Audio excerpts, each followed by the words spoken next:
itu dihuni oleh golongan-golongan yang sudah disebutkan oleh Allah di dalam Al-Quran,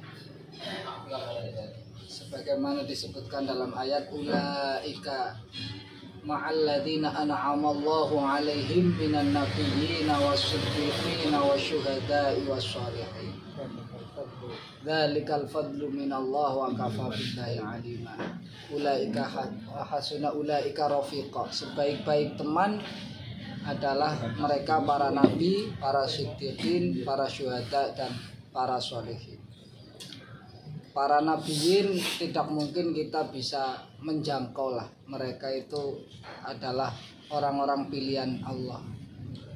Tapi kita bisa meniru perilaku-perilaku mereka. Dan orang-orang terbaik setelah para nabi adalah as-siddiqin, orang-orang yang sungguh-sungguh di dalam menghamba kepada Allah. Diikuti berikutnya oleh para aulia dan para syuhada, kemudian yang terakhir para shodiqin.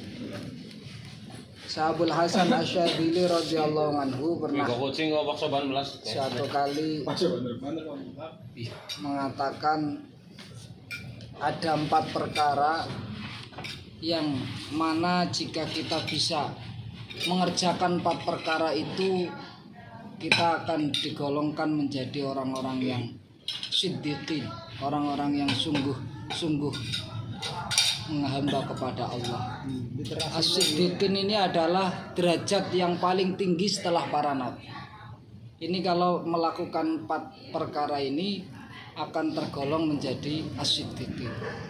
Kalau hanya melakukan 3 saja akan tergolong menjadi syuhada. Kalau melakukan 2 perkara atau dibalik melakukan 3 perkara menjadi aulia ilmu muqarrabin. Kalau melakukan 2 menjadi syuhadaul mukminin, dan kalau hanya melakukan 1 saja itu termasuk min ibadillahi sholih. Apa saja 4 itu? Yang pertama adalah adzikru. Orang yang senantiasa berzikir kepada Allah. Lisannya berzikir, akalnya berzikir, hatinya berzikir. Kemudian diterapkan dalam amaliyah keseharian dengan amal-amal yang soleh, maka itu akan menghasilkan nur. Orang-orang hamba-hambanya Allah yang solehin itu dipenuhi dengan nur cahayanya Allah. Itu kalau hanya melakukan 1 saja itu sudah termasuk min ibadillahi sholihin, yaitu memperbanyak zikir. Memperbanyak zikir itu dapat mendatangkan cahaya untuk menerangi kehidupan kita. Yang kedua adalah al-fikr, senantiasa berfikir tentang keagungan-keagungan Allah, ayat-ayat Allah yang diimplementasikan dalam kehidupannya. Orang yang banyak berfikir, banyak merenungi ayat-ayatnya Allah, dia akan diberi hati yang sabar. Jadi orang yang banyak berfikir itu akan diberi kesabaran oleh Allah. Makanya ada istilah kalau orang mau berantem itu wis ora usah kakan pikir. Ora usah kakan mikir, ayo gelut, biasanya seperti itu. Jadi orang yang bisa bersabar adalah orang yang senantiasa banyak berfikir. Lah cahaya apa hasilnya apa orang banyak berfikir dan sabar? Hasilnya adalah al-ma'rifah, pengetahuan. Pengetahuan itu hanya bisa diraih oleh orang-orang yang senantiasa dawamul fikri, yang senantiasa berfikir. Nah, kedua amalan ini itu disatukan dalam ayat alladzina yadhkurunallaha qiyaman wa qu'udan wa 'ala junubihim wa yatafakkaruna fi khalqis samawati wal ard ulaika hum ulul albab. Mereka adalah yang disebut sebagai ulul albab. Ini kalau orang melakukan 2 perkara ini, al-fikru, adzikru wal fikru, zikir dan fikir, ini sudah termasuk syuhadail mukminin yang menjadi saksi kelak di hari kiamat sebagai orang yang dekat dengan Allah.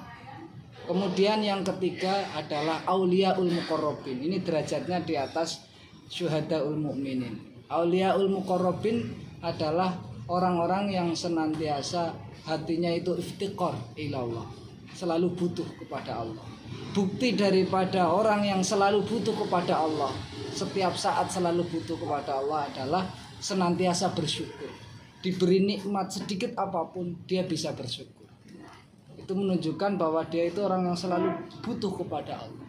Dan buah daripada syukur adalah akan ditambah nikmatnya oleh Allah. La in syakartum la azidannakum wa la in kafartum inna adzabil las. Kemudian yang terakhir ini yang puncaknya yang paling tinggi, kalau bisa melakukan 4 ini, yang paling tinggi adalah al-mahabbah, cinta. Al-mahabbah. Orang yang senantiasa hatinya dipenuhi cinta kepada Allah, dia akan kesehariannya itu akan dipenuhi dengan al-bughdu anid dunya.